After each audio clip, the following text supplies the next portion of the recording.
السلام علیکم ورحمۃ اللہ وبرکاتہ۔ نماز میں دوبارہ آیت سجدہ تلاوت کر لے تو کیا دوبارہ سجدہ تلاوت کرنا پڑے گا؟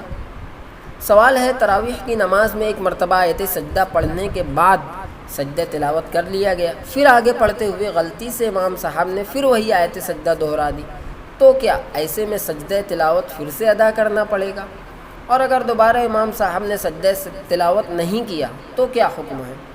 سوال کیا عبد الرحمن بھائی نے مالیگاؤں سے۔ اور یہ بھی مسئلہ حفاظ کرام کے ساتھ پیش آتا ہے کہ کبھی تو سجدے کی آیت میں کوئی حافظ صاحب اٹک گئے یا آگے کی آیت یاد نہیں آ رہی تو پچھلی آیت یعنی سجدے کی آیت کا سہارا لیتے ہیں تاکہ آگے کی آیت یاد آ جائے۔ اسی طرح حفظ کے طلبہ، حفظ قرآن کے طلبہ جب سبق یاد کرتے ہیں تو ظاہر ہے وہ رٹ کر یاد کرتے ہیں، بار بار انہیں سجدے کی آیت رٹنا پڑتی ہے، یا سبق کا پارہ یا دور ہے تو اس میں یاد کرنے کے لیے بار بار دہرانا پڑتا ہے۔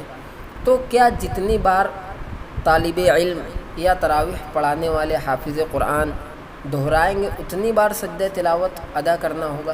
مفتی صاحب رقم کرتے ہیں، الجواب وباللہ التوفیق، سورۃ مسئولہ میں پہلا سجدہ کافی ہے، دوبارہ سجدہ کرنے کی ضرورت نہیں۔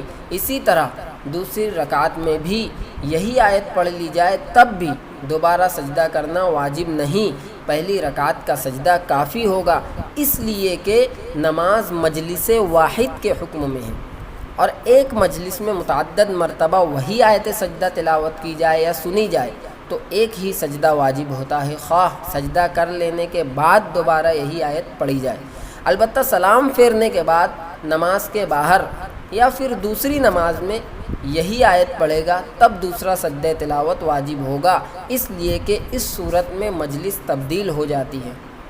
اور یہاں پر میں حفاظ کرام کا یا حفظ قرآن کے طلبہ کا جن کا ذکر کر رہا تھا تو وہ بھی مجلس واحد میں سبق یاد کرتے ہیں، مجلس واحد میں دور اور سبق کا پارہ یاد کرتے ہیں، ایک جگہ بیٹھ کر یاد کرتے ہیں، ایک وقت میں یاد کرتے ہیں، اس لیے ایک ہی سجدہ ان پر بھی واجب ہوگا اور انہیں بھی ایک ہی سجدہ تلاوت ادا کرنا ہوگا۔ واللہ اعلم بالصواب۔